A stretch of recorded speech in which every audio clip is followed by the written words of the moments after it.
X. So like she said, my name is Jessica Teed. I'm the Progressive Democrat running for House District 20.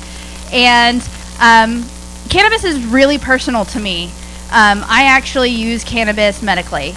And that is because, well, you probably can't tell, I actually have skeletal disfigurements. I have scoliosis and Springles deformity and chronic nerve pain because of these things. So there isn't a day that I don't have pain. I was blessed to be living in California for a couple of years. We had gone out there to just try it out before coming back to Texas and our families. And while I was there, I had a massive issue with my neck that started the whole issue with my chronic flesh under the dome. It is very personal to me. It is something that I feel like we have to get right because we've gotten it wrong so many times in a row now. And it's got muted unjustly for this prohibition, are given not only ways out of jail, but also ways to improve their lives based on this new economy that's up and coming. So that is what I'm going to be going for. Check out my website, Jessica4tx.com. I've got some leaflets on the table there, so please check them out. And anything that you can do to help is definitely going to be appreciated. These districts are not going to be easy wins. But I'm hoping that we'll be able to take the energy that seems to be available here for this 2020 race and really turn Texas green. Awesome, thank you. Thank you for sharing your personal story. I appreciate that. Is Austin Talley here? I didn't see him check in with me, and I wanted to see if he's here. Okay, not. Got it.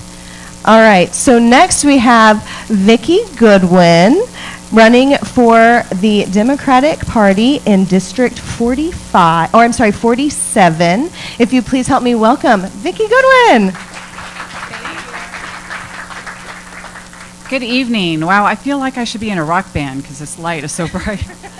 So I'm Vicki Goodwin. I'm the incumbent. I was here a couple of years ago giving my spiel. And running for the first time. I won my election, so I am serving my first term. So elections matter, absolutely. I will tell you during this session that the focus was on school finance reform, public education, and that was a result of 12 of us flipping seats in the House and the Speaker making that the priority. So my message to you is if whatever you're passionate about, probably cannabis is, what you're passionate about, organize, be persistent, and listen to the candidates and what they're saying. So I'll tell you my positions. First of all, I voted for these three bills that I'm going to talk about. Expanded use of medicinal marijuana. We got passed. It started out as a stronger bill. It got a little bit watered down along the way, but now things like MS, terminal cancer, autism, more types of seizures can all be covered by the use of cannabis. However, one thing that we need to work on next session is it's difficult for doctors to prescribe cannabis to their patients. They have to be on the compassionate use registry. So that's something for next session to work on. The second bill was legalizing hemp. So now that all that CBD oil can be sold legally here. And then I voted yes on both of those. And then the third was decriminalizing marijuana. And I tell you, Representative Joe Moody worked so hard on that bill, even going to the governor and putting it before him and saying, will you agree to this if I can get it passed in the House and Senate? And the governor said you might have to change a couple of things. Representative Moody changed those things. Passed the House. I mean, it passed with flying colors. There were 40 representatives who didn't vote for it, all with an R behind their name. But when it got across the aisle, there was a brick wall. So Lieutenant Governor said, no, it's not even going to reach the floor of the Senate. In favor of that, but there's a lot of nuances to that. So that's a longer discussion. And I would love to go back to the House in 2020. We have this really important thing before us called redistricting. And I believe that we need to change the gerrymandering of our congressional districts in particular. So I would love to go back to the House next session and hope you will vote for me. I am the only Democrat in the Democratic primary. So if you do vote in the Democratic primary, my name will be on there. Please go ahead and check it off, but I've won. And then I hope that you will vote for me in the general in November. Thank you so much. Thank you. Appreciate you coming. Thank you. It's nice to be able to talk with representatives who can share a little bit about the backstory. I'm sure everybody remembers the Lieutenant Governor tweeting about how he was not going to let the bill pass. So now we know we have a little bit of work to do, but where we can focus it. Now, next is also District 47, but running on the Republican Party side, and that is Don Zimmerman. Please welcome Don Zimmerman. All right, thanks, Jack. I am Don Zimmerman, fifth-generation Texan from San Antonio, Texas. I'll be short with my experience with marijuana is I had to quit as a teenager because when I got into engineering school at Texas A&M, I figured out that I couldn't smoke a joint and do differential equations at the same time. It didn't work. Something else you should know about me, I actually got 2 Texas A&M mechanical engineering degrees. And you know what happens when you have 2 A&M engineering degrees? You're certifiably half as smart as the average Aggie. But I'm going to tell you what I learned working in politics. Government is a beast. It's a leviathan and it's a monster. What's happened with drug prohibitions? You know, humanity has been struggling with substance abuse and addiction for thousands of years. Think about it. We've had alcoholism and drug abuse for thousands of years. There's nothing new under the sun here. I want you to know I'm endorsed by former State Representative David Simpson. Anybody remember David Simpson? He is a donor to my campaign. He gave me $300. If you'd like to donate, it's www.don4texas.com. But David Simpson is a supporter, and I've pledged that I'm going to reintroduce his bill to decriminalize marijuana. And there's a lot of other issues we're going to do. But remember, the problem here is that the government cannot protect us from ourselves. We live in a free society, a constitutional rule of law. I'm also a Ron Paul Republican. You might remember me from 2007. I opened the Ron Paul Revolution office out on 183. And we had a huge grassroots campaign. I met a number of you in here back in 2007 in the summer. And another thing I'll tell you quickly about why I'm running and why this is so important. We have liberties from our Creator that are underscored by the Constitution. And I'm here to tell you, I've had opposition here in Travis County from the Republican Party, from people who criticize me for being a libertarian and a Ron Paul Republican. And my answer to that is, Ron Paul was the best defender of the Constitution and the best statesman defending the Republican platform that we've ever had in this state, all right? So I would appreciate your vote. Thank you for hosting me, and God bless you guys, and have a great evening. Thank you, Don. Appreciate it. We're going to move over to the congressional districts, and we're going to start out with Congressional District 35. That's Lloyd Doggett. He has sent a proxy here to join us today. And Louis, if you would come on up and share with us a little bit about Representative Doggett, or Congressman Doggett. Thank you. Hi, everyone. I'm Luis Guerrero with Congressman Doggett's campaign, and he's the incumbent for Congressional District 35. Just curious, who here thinks they live in Congressional District 35? By show of hands. Nope. Okay, well, his district goes from Austin through communities along I-35 like San Marcos and Kyle and San Antonio, so it's heavily gerrymandered. And he's currently in Washington pushing back against President Trump.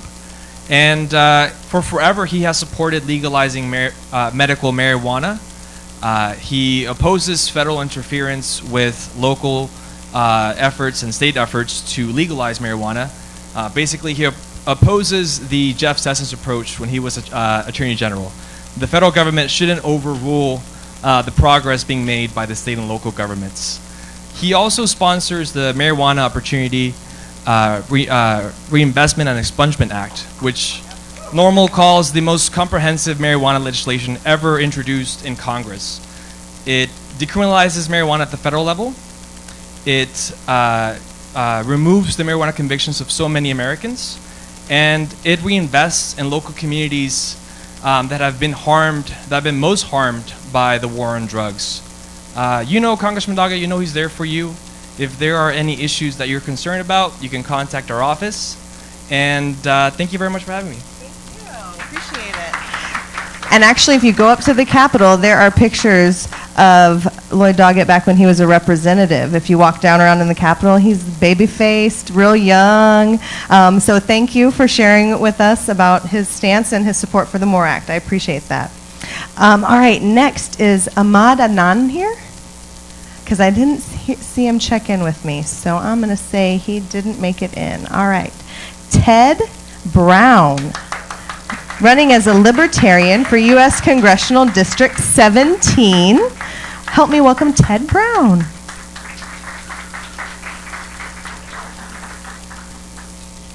Well, Jax, thank you very much, and hello, everyone. The 17th Congressional District is in North Travis County, Tech Ridge, Pflugerville, Wells Branch, Balcones Park, and that's the gerrymandered part. Then it goes out to Bryan College Station and out to Waco. So it's Congressman Bill Flores, a Republican, is retiring. It's an open seat. There are 11 Republicans, 3 Democrats, and 1 Libertarian running in that district. So Libertarians don't have a primary. We do nominate by convention, but I am would look for your support in the general election in November. As you might know, the Libertarian Party was founded in 1971, and for the last 48 years, we have been devoted to the marijuana cannabis issue and have never believed that marijuana should be illegal. Consistently, across the board for the 70s, the 80s, the 90s, the 00s, before Democrats ever thought of wanting to end marijuana prohibition, Libertarians have been there on fundamentally believing in your right to your body, that adults should be able to put any substance into their bodies that they want without government interference. We believe that you own your own body, that you can make decisions for yourself, and it's not up to the government to tell you how to live your life and what substances to put in your body. So Libertarians have been there consistently for almost 50 years, and I personally for over 40 years of advocacy on this issue. If elected to Congress, I will move immediately to remove marijuana from the list of controlled substances, and it has never belonged there. It was put on there when the war on drugs started. Richard Nixon wanted to put it to anti-war protesters and African Americans, and he thought that going whole hog against marijuana would be the way to do that, and he succeeded. Some of the ridiculous mandatory minimum sentences for marijuana offenses over the years have just been absolutely absurd, and I certainly favor the law that was mentioned just before this about expunging the records of anyone ever convicted of a marijuana offense. In addition, we have to abolish the Office of National Drug Control Policy, the drug czar position. There's no need for a position like that, and amazingly enough, under the law, the drug czar is not even allowed to agree with any arguments against marijuana prohibition. They have to support prohibition of marijuana under the law. Even if a Libertarian president was elected and appointed a drug czar who said, no, we want marijuana to be legal, he's not allowed to do that under the law. So there's no need for a position like that, and it should be abolished. So obviously, I will be on your side for sure on this particular issue. In fact, every Libertarian candidate has run on this issue for the last 40 plus years. They thought we were nuts back in the 70s, back in the 80s, back in the 90s, because no one else was advocating that position. But we have been there for that position. Now, in my race, if anyone is interested in helping out on the campaign besides the marijuana issue, across the board, I'm for personal freedom, economic freedom. I'm also the anti-war candidate in the district. Obviously, I'm against the war on drugs, but I'm also against the war on people overseas. I believe we should not have an interventionist foreign policy interfering all over the world in the affairs of other countries, and I would certainly move to bring our troops home from 150 countries around the world. They're in 150 countries out of the 193 countries around the world, if you can believe that. So we need to end foreign wars, and here at home, end the war on drugs. My flyer's over there, and if you check my website out, tedbrown.org, please go there and check out the campaign, pick up a flyer, talk to me about volunteering for the campaign, and I look forward to your support. Thank you very much. Thank you, Ted. So we're going to go to Congressional District 25 and then 31 and then the U.S. Senator races. But Ted brought up a very good point that I wanted to mention, that the Republican and Democratic primaries are going to be on March 3rd, usually held after 7 p.m. So get in touch with your county chair to find out any information so you can be involved in that. And then if you wanted to be involved in the Libertarian Party, as he mentioned, it'd be a convention process, which would happen through March and April, and you can reach out to those county chairs as well. So next we have Heidi Sloan, U.S. Congressional District 25, running on the Democratic ballot. And welcome, Heidi. Thank you so much for being here. This is a really important subject that clearly cuts across a lot of lines. My name is Heidi Sloan. I am running for Congress in Texas' 25th District, which runs, again, wildly gerrymandered from Central and East Austin all the way west of I-35 through Lampasas, Fort Hood, and almost up to Fort Worth. It also catches Dripping Springs and Wimberley, if you can imagine that shape in your head. We are in a primary in the Democratic Party right now, so again, looking towards March 3rd here. I'm running for Congress because I'm a farmer. I work at a nonprofit alongside of people who are exiting chronic homelessness. My friends have often slept under bridges or in shelters for 10 or 20 or 30 years at a time. And I deeply believe that that is not just an individual problem, that that is a social problem. That no person deserves that kind of life. That every person actually deserves a baseline of dignity and of care. And so a huge part of my platform is that healthcare is a human right. That we should be able to count on life-saving services, on a life that is fulfilling and that is connected with our families and communities. And so I am deeply for policies like Medicare for All, guaranteeing every single person in this country access to the health care that they need, no matter how much money they have in the bank. A policy that we can count on, that is publicly funded and is for every single one of us. And within that platform of healthcare for every single person, I am for the MORE Act. I am ready to organize for the MORE Act. I think that when we look at the history of drug policy in this country, what we see is a separation of people from their own ability to make decisions about their lives, to care for one another, in an effort to make a profit, in an effort to profit off of prescription drugs, off of meandering access points to the healthcare industry as a whole, and we should be able to change that immediately. My best friend in the world has cystic fibrosis, and she uses cannabis in vape form, and she's now 35. She wasn't supposed to live until past when she was 20 years old because cystic fibrosis is a childhood disease.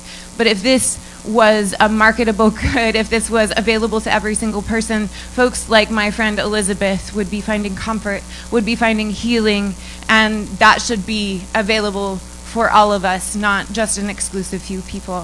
So medicinal cannabis, yes, absolutely. Medicinal marijuana all the way. Also ending the criminalization of marijuana altogether. I believe that the war on drugs, it was racist at its beginnings and weighs most heavily on people of color and the poor across this country, has continued to do so for an awfully long time. And as we look forward to the decriminalization of marijuana and moving towards substance use treatment instead of locking people in prisons, which are some of the easiest access points for drugs on the whole, wanting to make sure that that decriminalization process does in fact benefit and try towards restitution for communities that have been broken up by previous drug policies. That's what we have to aim for. We have to do it intentionally, not haphazardly. And you can find out more about our policies to meet the needs of everyday working class people like you and I, to make sure that we are not just vehicles for the profit of wealthy people across this country, but have dignified lives and can stand up for ourselves at HeidiSloan.com. We love community organizing, we love knocking on doors, and we would love to have you join us in that.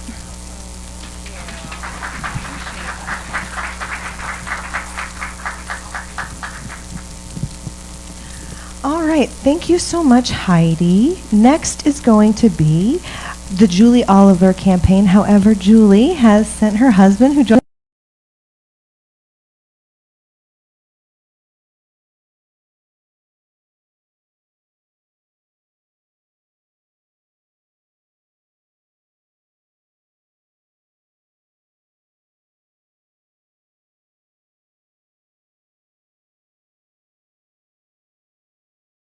So many nights with Toots and the Maytals, Lee Perry, and as a 19-year-old at UT in one of the worst jam bands in the history of Austin.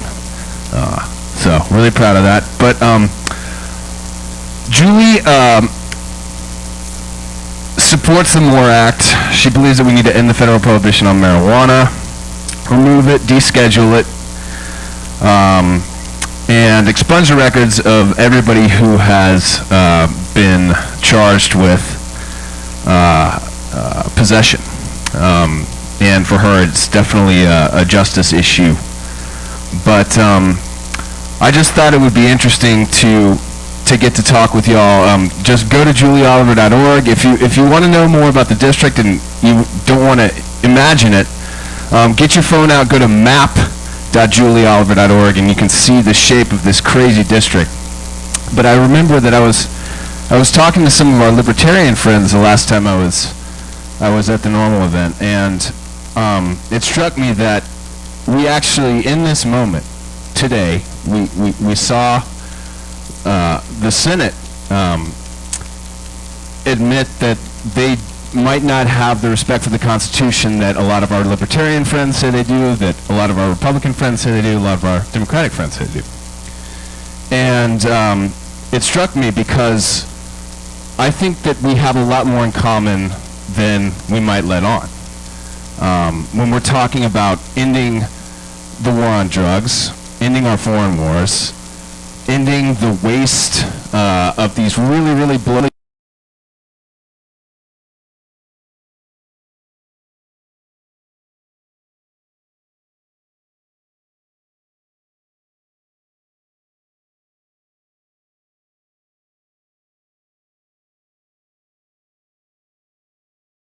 when the next time I'll get to talk to y'all is. So for our libertarian friends, I just want to invite you to all our friends who might be here who think politics is bullshit.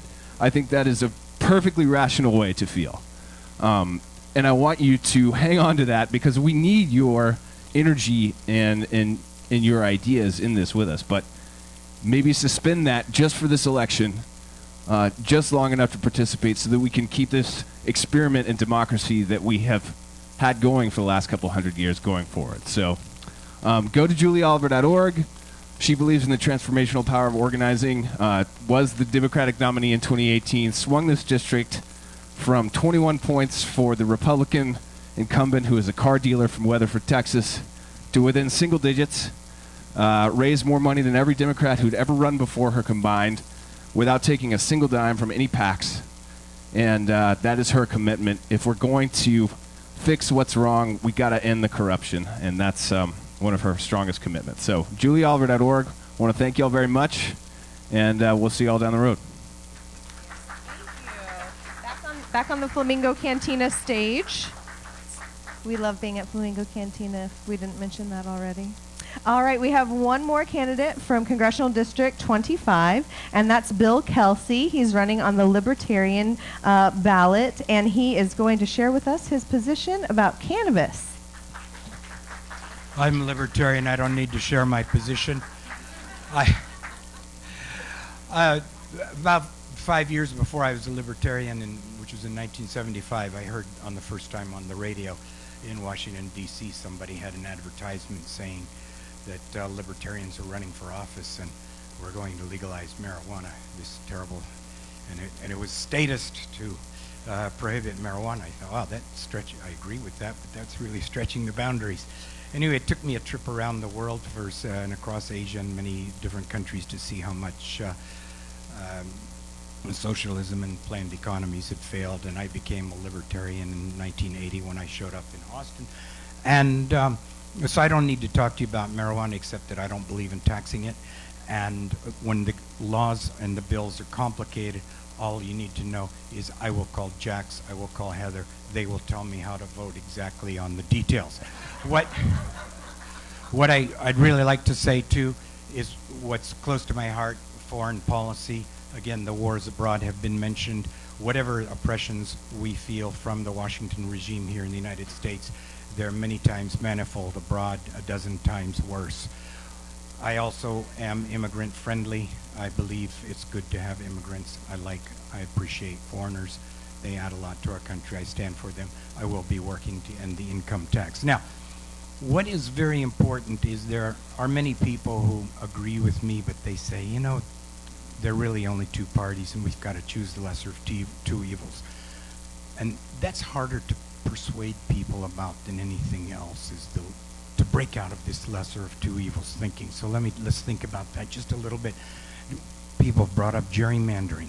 Gerrymandering's a problem. Yes, look at these 6 different congressional districts in Austin, not even cut cleanly like a pie. They're just jig-jagged all over the place. So, is gerrymandering a problem? I say no. The problem is the people that complain about the gerrymandering, but then will vote for the politicians that did the gerrymandering. So if you think gerrymandering is a problem, don't vote for anybody who was a member of the party that did the gerrymandering.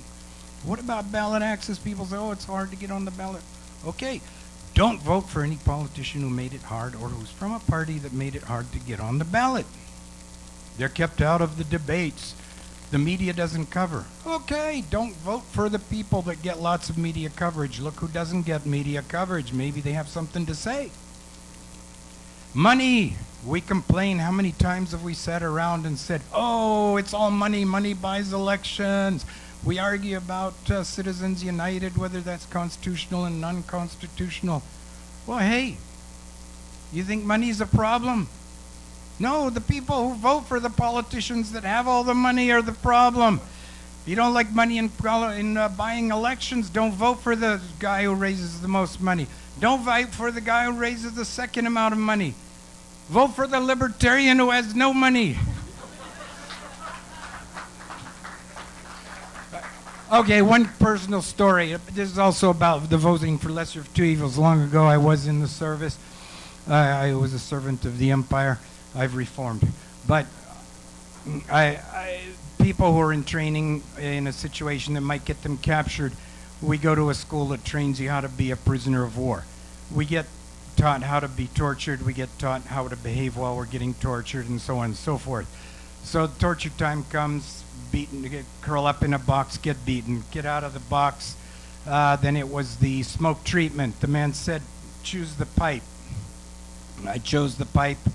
Smoke on me till we passed out down our throat. Then we were revived with the water torture, water down the nose. These are mild tortures, not what they do for real prisoners. And then he said, okay, I'm really tired. But I'm supposed to be beating you with this hose. Take this hose and beat yourself with it. I think, oh, what a relief. What a relief. He's not going to beat me anymore. I'm going to do it myself. And he said, oh, thank you. I got a lot of paperwork to fill out here.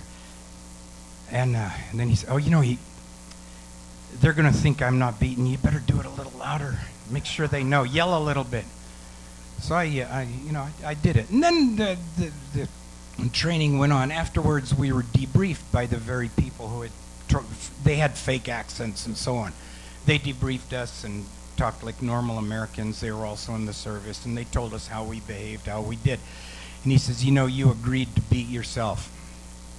90% of the people do. Have you ever wondered when you watch the movies why the people in concentration camps are being guarded by other people in the concentration camps? How do they figure that out? Well, this is how they do it. They ask you to beat yourself. And then when they get the 90% of the people who do agree, then they say, beat that guy over there. He did something wrong. And then you say, well, I'll beat him less bad than somebody else will. And in this way, we are slowly drawn into the system. So what we have is a constant process of seeing who is less oppressive to me, the Republican or the Democrat, and that way the system keeps drawing us in to become collaborators with their oppressions. And so I say, vote for the Libertarians. Break out of the two-party, lesser of two evils system. Thank you, Bill, for a very lively story time with Bill. Next, we are moving to U.S. Congressional District 31.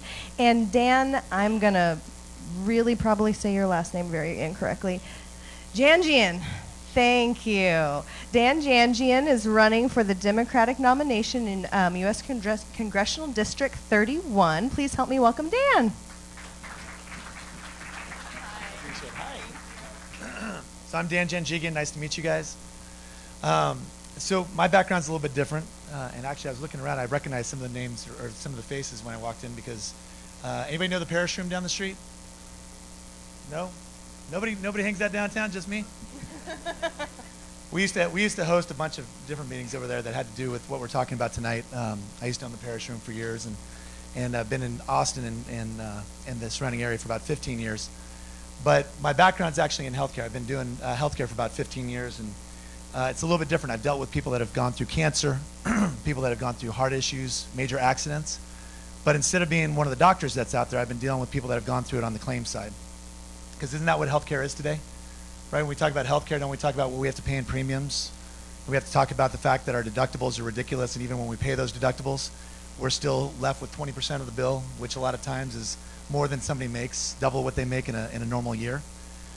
So in 15 years of doing this and being on the claim side, I've seen clients of mine that have done everything right. They had the right insurance, they had the right everything, and they've still lost their homes. They've still had to take out second mortgages, lose their homes, or even go through bankruptcy, which is crazy. But on top of that, I've seen people that have gone through things like cancer that have had to illegally go and get, not medical marijuana, just go and get something just to soothe themselves, something that they could just survive with. And to be able to see that and just understand that that's something that they had to hide in the recesses of their houses and everything else just to get through what was the most devastating pain that they were going through because it was some stupid law that existed is just heartbreaking. And it's heartbreaking once, but it's heartbreaking to see it over and over and over again. I'll tell you a personal story. My cousin, when he was back in college, and this was probably 20 some odd years ago, he went through something, they try and call it depression, but it's not depression. Like literally, it's like he lives in his own, like a shroud of his own mind. He can't leave his home. He's been there for 20 years. And when medical marijuana became legalized in Colorado, he went there with his family to try different strains just to see if they could find something that would break him out of this shell. And they were able to find something. And it would give him relief. And it started off at small doses, being able to give him relief for a few days at a time. But this is when everything that they tried to diagnose or try to give him wouldn't get him out of there. So what I'm trying to share with you is I'm a business guy, but I also understand from the healthcare perspective. This is something that should have been taken care of a long time ago, but even from a business perspective, I was in Cozumel recently on a trip with my family, and I love telling the story because I think it's so funny. Everybody talks about straws now, plastic straws, and and that's a big deal when you talk about climate change and stuff, but we kind of think it's silly. And I was in Cozumel, and I unwrapped a straw, and the straw was the dirtiest looking straw I'd ever seen. Right? It was disgusting. And I looked at it, and I thought, I didn't know how this dirty straw got in this paper, but it was a hemp straw. And it was amazing because you could take this hemp straw, use the straw. Wouldn't you guys ever get those paper straws that like disintegrate halfway through your drink? Suck, right? This hemp straw, you could drink your entire drink, and then when it was done, it didn't matter where it ended up because it wasn't going to do any damage. And this is just such a small thing, but we have other people now that are looking at CBDs and realizing that it goes beyond CBDs. They can break it down into CBGs, CBAs, and they can really focus and get into what these drugs or what these kind of oils can do for people that are way beyond what we even know today. So I'm not a libertarian. I'm not running as a libertarian, but I want you to understand that my beliefs are 100% that this should not be illegal, that folks that have these, that have been incarcerated for anything that's related to marijuana possession or anything nonviolent like that should not be in jail and should have a clean record. But in order to do this, we've got to get people that are not going to, these endorsements are so important because you guys took the time to be here today. You guys are sitting out here, brave the cold, and this is an Austin cold, right? It's not that cold, but it's cold. It's not Minnesota. But you guys are here, and so it's so important to make sure that you guys speak with your endorsements, but you also get folks to get out and vote. Because the gentleman that was here before me is exactly right. Whether you believe in the big D and the big R, you know, the bottom line is if you don't get out there and make your voice heard and get the people around you to make your voices heard, we're going to be stuck with the John Carters of the world and the Roger Williams of the world and all these guys that have literally held these things down. Texas is always the last to do everything when it comes to stuff like this, right? They're the last always. Let's not let them wait any longer on this. We've got to get these things solved, and it starts here today. My name's Dan Janjigian, danjanforcongress.com. Please check it out, and I would love your endorsement. Thanks for the time tonight.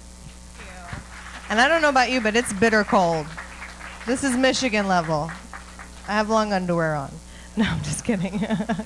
All right. So next, also running on the Democratic ballot for U.S. Congressional 31 is Dr. Christine Mann, but I believe that she has a proxy here for her, Miss Selena Payne. Well, wait, no, not Selena. Nope, that was the wrong one. I'm so sorry. Jaquita Wilson, thank you. Thank you, thank you. I appreciate you guys all coming out. I'm Jaquita Wilson. I am the campaign manager for Dr. Christine Edie Mann. She is currently in D.C. right now protesting. Her doctor's group wants to be able to give vaccinations to the people at the border, and they're not being allowed to do that. And so she is protesting and hopefully is not getting arrested. But that's just me. So I'm here in her place to talk to you guys about legalization. And what she wanted me to say is really simple. Decriminalize, expunge the records. This is safer than your glass of wine. She wants to say, as a doctor, she's going to Congress to say, stop the bullshit. This is safer than your glass of wine. So everything else that you want to say about marijuana is moot. The doctor's in the house. And that's what she had to say. Myself, as her campaign manager, I just want to share with you guys that it is not an easy decision to jump on a campaign, especially a congressional campaign. These are some of the hardest working people you're ever going to meet, and it's some of the hardest work you're going to ever do. So as her campaign manager, I did not take that lightly to jump on a campaign, and especially to jump on a campaign for a white woman. Let me tell you why. Because as a black woman from Newark, New Jersey, born and raised, I have a very intimate connection with the legalization of marijuana and what that would mean for my family, my friends, my community. What it would mean for our safety and our security. This is not for me just about hoping and praying that my husband, who is a veteran, will have what he needs when he gets home from deployment. This is not just about hoping that my mother-in-law, who has stage 4 liver cancer, can access what she needs. This is not just about so the people and the practices that Christine works for have access to what they need. For me, this is about, is my son going to get pulled over and the cops say they smelled weed? Not they saw it, not they know he was smoking it, they smelled it. Because this is the excuse that's used on people who look like me. And when that excuse is taken away, that is safety. So I don't jump on this campaign lightly, because what I'm doing is working for the person who is acknowledging my need for safety and has shown me that she's willing to put her body, her mind, her heart, her soul to that end. And so I ask you guys, please, I don't take my work for granted. I'm not taking your votes for granted. We're going to do this. This happens this year in 2020, and it happens because we all got together and said, safety first. Thank you. All right. Thank you for coming, representing Dr. Mann. We appreciate that. We have one more from U.S. Congressional District 31 running on the Libertarian ballot. We have Clark Patterson. Clark, come on up. Thank you, Jax. Yes, this is kind of unusual for me. I am running in, by the way, I am running in Texas Congressional District 31, which means if you live up north in Round Rock, Williamson County, or Bell County, this coming November, please keep me in mind. This is unusual because this is one situation where I pretty much agree with everything that's been said before me, and it's been said better than I can say it. So now somehow I have to come up off the top of my head with some talking points. So let me just mention a few things that haven't been mentioned so far. You know, the U.S. incarcerates more people as a percentage in prisons than any other country in the world. In fact, 22% of all incarcerated persons are here in the US of A, and yet we're only like 4% of the world's population. And why is that? The drug war. The drug war is the reason for that.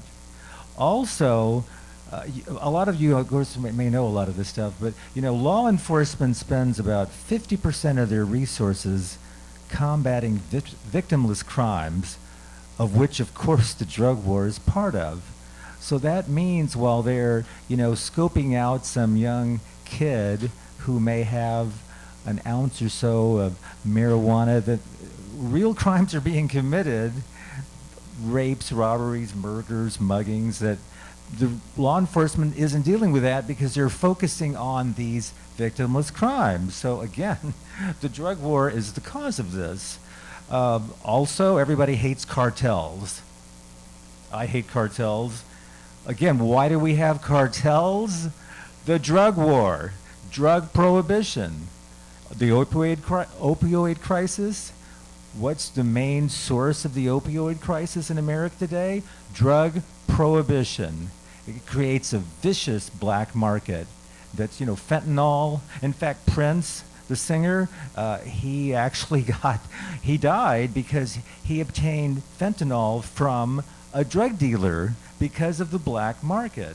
So let me just, everybody who's been arrested, charged, tried and convicted and incarcerated for any kind of victimless crime, including, of course, any kind of drug prohibition. So again, if you happen to live up north, appreciate your vote in November. Thank you. Thank you, Clark. All right, so just to let you guys know, we have 4 more candidates who are running for U.S. Senate. And once we go through their statements, I'm going to give a brief recap of the resolution that passed at Austin City Council recently. That was really awesome. Okay, so we have 3 Democrats and 1 Libertarian here for the U.S. Senate race. And we're going to start off with Annie Garcia. She is here and running as a Democrat for U.S. Senator. Help me welcome Annie. Hi, y'all. Thanks for coming out tonight. It's really cold. I'm really impressed by the crowd you've drawn here. So my name is Annie Garcia, but on the ballot I'm going to be Annie Mama Garcia. Mama is my nickname. I grew up in Georgetown, Texas, just down the road. My mom is Mary Ellen Kirsch. She was the mayor for a couple years back in the 2000s. I went to Rice University, got my JD from University of Texas Law School here. I'm a lawyer, a small business owner, and the founder of a not-for-profit organization. But I think more importantly than all that, I am one fed-up mama. I've lived most of my life here in Texas, but I do like to say I'm in Houston now. But I say que también yo viví por 2 años en Ecuador, unos 4 más in España.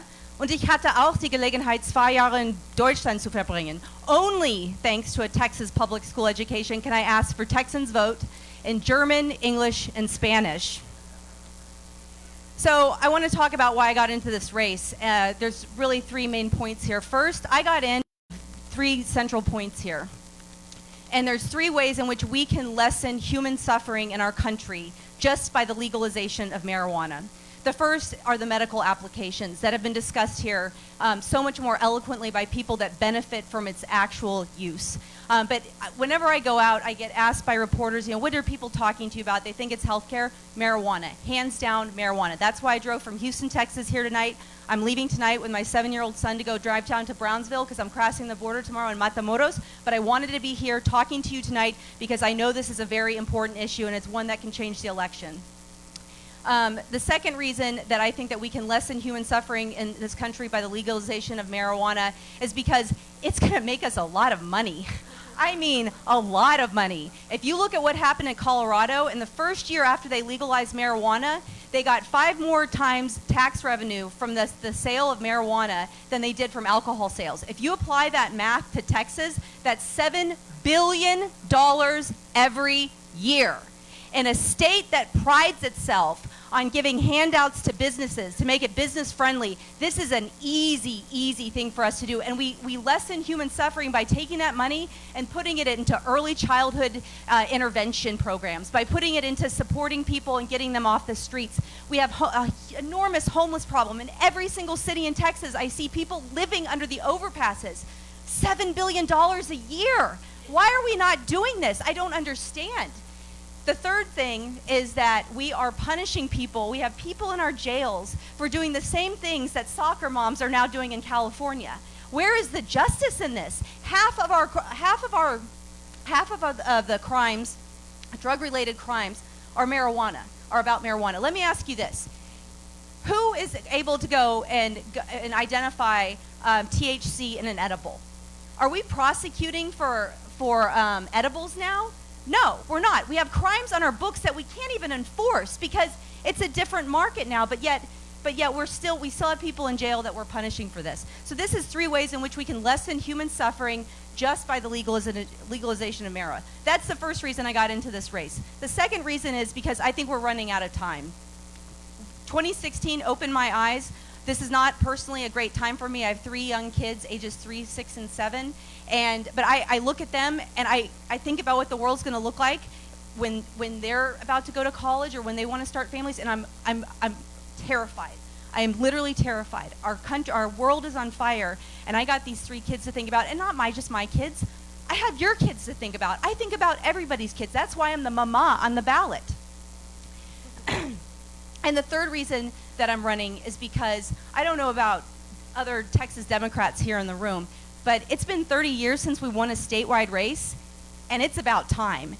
I mean, we are overdue to win a statewide race, and I know we can do it. And I want to tell everybody in the room, we're talking about state politics, and it's so important because this one race, if we put a candidate that can beat John Cornyn, who can actually beat John Cornyn, if we put a candidate in this office, it's going to reverberate up and down the ballot. So you're going to see Texas State House go back into the Democratic hands. You want to get things passed locally? You go and you support somebody who actually has a chance to beat John Cornyn. And on that note, I want to talk very, very briefly about money because this has come up and this is something that's so important to me. There was a poll that came out on Sunday. We have 12 people in this race, by the way. 12-way race. A poll came out on Sunday. Guess where I'm in the poll? 3rd place. 3rd place. How much money have I put into this race? Any guesses? I'll give you a hint. The front runner has put $2 million in. So how much money do you think I put in? $20,000. $20,000. I'm at 5 points and she's at 8. Okay? We're not going to win. We're never going to beat John Cornyn because our war chest is bigger. We're not going to win by playing politics as usual. We're going to win by being different and being clever and actually inspiring people again. And that's why I'm doing what I'm doing. I'm not going to tell you how I'm different. I'm going to show you how I'm different. So you want to talk about how you can support me and how you can support what I'm doing? I am walking 420 miles across the state of Texas. I leave February 16th from Houston, and I'm going to be coming to the San Antonio, Austin, Buda, New Braunfels, and Georgetown area at the end of the month. And I want you to join me. I want you to go to my website.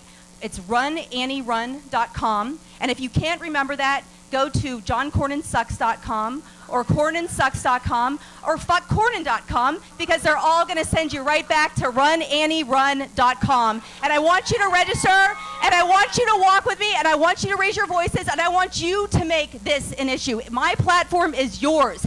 Speak out. Make a day just about legalization of marijuana. Join me on my walk. Thank you.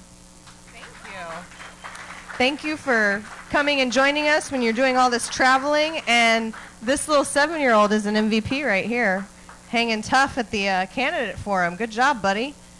All right, so let's see if I can see this. Next is going to be Michael Cooper, running for U.S. Senate on the Democratic ballot. Is Michael here? He didn't check in with me, so I think maybe I don't see him. Okay, cool. We're going to move on to Amanda Edwards, running for U.S. Senator on the Democratic platform or party, and this is Selena. I apologize for getting that wrong earlier. Selena Payne, representing Amanda Edwards. Help me welcome. Hey y'all, I'm Selena C. Payne, and I'm the Regional Director for Amanda Edwards for U.S. Senate. I have stuff written down because I'm a note taker. So I just wanted to let you know a little bit about her position as far as how she believes on what's going to happen for marijuana. She does believe in decriminalizing marijuana for all citizens in America. She also has an interesting perspective about what to do about marijuana. She wants to allow businesses, big businesses, small businesses, entrepreneurs, to be able to sell marijuana. So it's not just going to be, as I believe Miss Annie said, just white ladies who are soccer moms smoking weed. The average person who is in prison right now, specifically the black men and women who are in prison right now, would be able to make money, the same money that they were trying to make in the get-go, to feed their families and legally be able to do it and actually be able to put it on their tax returns, for example. So that's one of the things that she wants to do. She also wants to make sure that everyone has the safety and ability to be able to travel across state lines with marijuana to a certain quantity. She does have some nuance with that, just because there's nuance with everything. She also has goals for destigmatizing weed. Whenever we think about marijuana, we think about certain types of people, and I don't have to tell you who those certain types of people are. So she wants to make sure that we have this environment and this mindset that marijuana is not this negative drug. It's not an opioid. It's not anything like that. It's less harmful than cigarettes. And we're perfectly fine with that. She also wants, and so yeah, she basically wants to kind of do that and make sure that we reduce the amount of racially charged crimes due to low amounts of marijuana. So those are some of the things that she does plan to do for in the future if she becomes a U.S. Senator. If you want to know more and you want to ask her more questions, you can definitely do that in person. That's this Saturday, February 8th. You can come to Jackie Padgett's house. It's at 3:30 p.m. And we'll be doing a meet and greet and a fundraiser, and we would love for you to ask her all the questions in the world about marijuana or anything for that matter. Her 3 platforms is affordable and accessible healthcare, making sure that we have a quality and equitable pre-K through 12th grades. I see the connection for all of that within those 3 policies with cannabis. And I mean, we've kind of heard all of that through other people as well. So I just wanted to let y'all know that. Please follow her on her website. It's www.amanda4texas, that's FORTEXAS.com. Or you can send me emails. That's Selena, SELENA, @amanda4texas.com. Thank you. Thank you. I like that you came up here with a date of a meeting where people can go and volunteer and get involved. I appreciate that. All right, so last candidate of the night is going to be Wes Benedict, running for U.S. Senator on the Libertarian ballot. Welcome, Wes. Thank you. Marijuana. Round of applause, please. So, hemp, medical, recreational marijuana, it should all be legalized, and of course their records expunged. My name is Wes Benedict. I'm running for U.S. Senate as a Libertarian. There is another Libertarian candidate as well, so that'll be decided at our Texas Libertarian Convention later in April. I recently served for 8 years as the National Executive Director of the Libertarian Party in the Washington, D.C. area, but I haven't always been a Libertarian. I actually used to be a Republican, and a little over 20 years ago, I switched to the Libertarian Party. And shortly after switching, I ran for county commissioner. That was 18 years ago right here in Travis County. And as a new Libertarian, I knew we needed to talk about the drug war, but it was something that I felt a little bit funny about. I had been a Republican, and I was worried, used to be when you said marijuana out loud, real loud, everybody'd start giggling and laughing, right? And I still did that, and I'm wondering, what are my parents going to say, and what are my friends going to say when I'm out there talking about legalizing marijuana? Well, I decided it's the right thing to do. I campaigned on that issue. I didn't know if we would ever make progress, but people aren't laughing about it anymore, are they? In fact, the Austin City Council even recently passed something, or they're about to finish passing it, that is going to take the priority away from putting people in jail that have been caught with marijuana, peaceful marijuana users. It's great to make progress on things. We aren't laughing anymore. We still have a lot of work to do. Lieutenant Governor Dan Patrick, unfortunately, still getting in the way.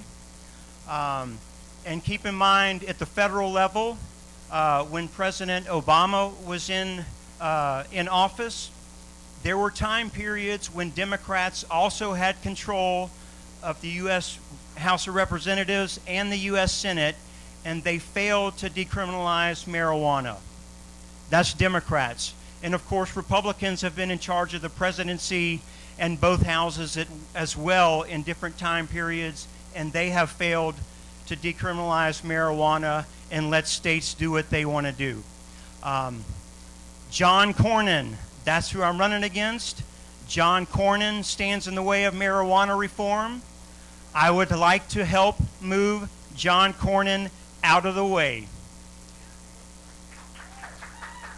Again, my name is Wes Benedict. You can find out more about my campaign at wesbenedict.com.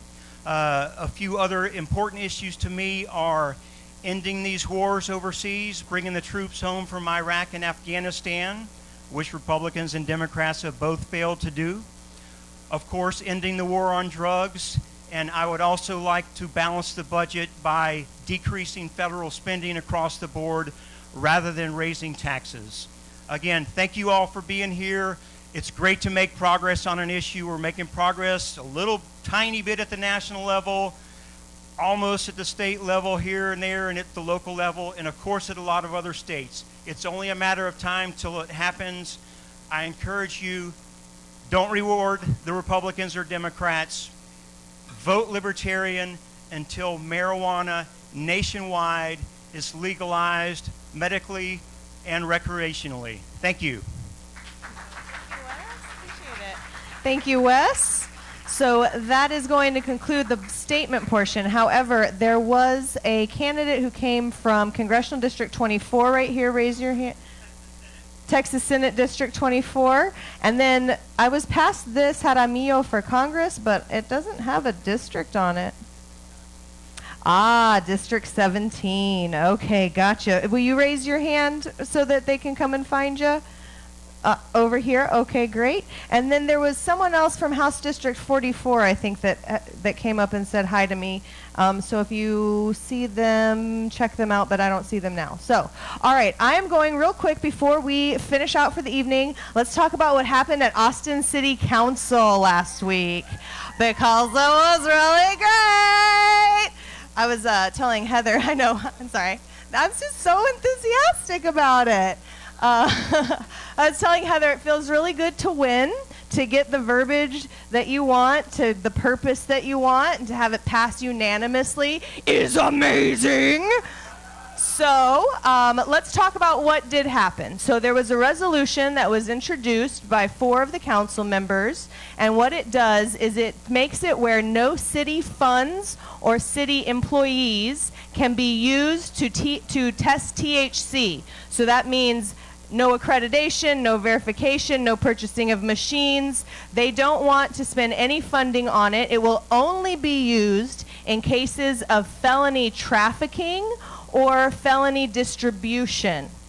In addition to that, They have instructed APD to no longer cite or arrest for people that are doing offenses where the DA will not charge. So DA Moore and County Attorney Escamilla have both said that they are not going to prosecute for personal possession of 4 ounces or less, or, yes, that is a handy amount of cannabis, or for personal amounts of edibles, cartridges, and other concentrates. You guys, that's a big deal. That's not a misdemeanor. Those are felonies.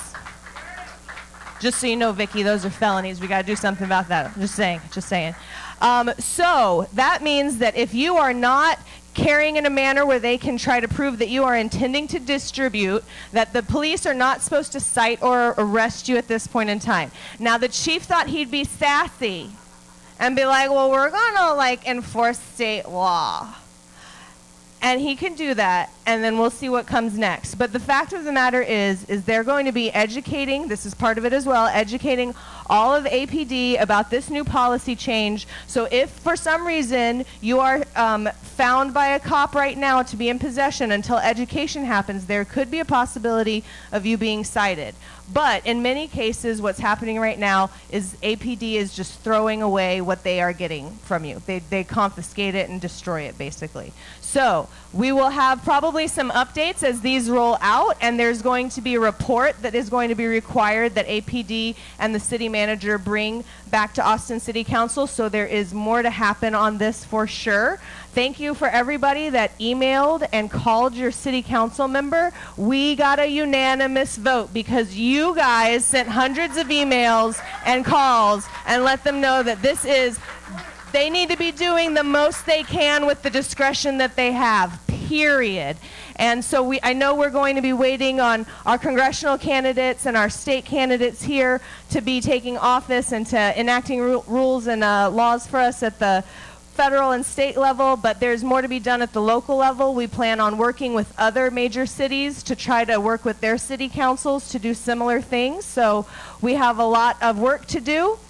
Last thing to close on the 22nd of this month, we are going to be in Tarrant County holding a veteran seminar.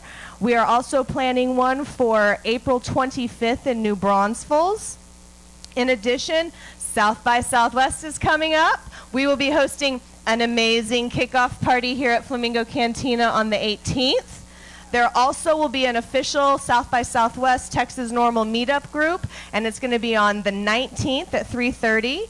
And lastly, we are in the midst of planning a Meet the Doctors event. We currently have confirmed that Ethan Russo will be participating, and that is going to be on the 19th as well. So we will be sending out a lot of information with that in the following weeks. Don't forget, early voting is going to be happening soon. And before early voting, we will have our voters guide out and ready for you. Many of these candidates participated, so you'll be able to see all of their survey responses, but also it'll have their voting records, like Representative Goodwin spoke about. How did they vote on these different policies before them? So you can check that out now if you want, but we will make sure and email you when the voter guide is up and ready for you. So on that note, I just want to thank Flamingo Cantina for always being wonderful hosts.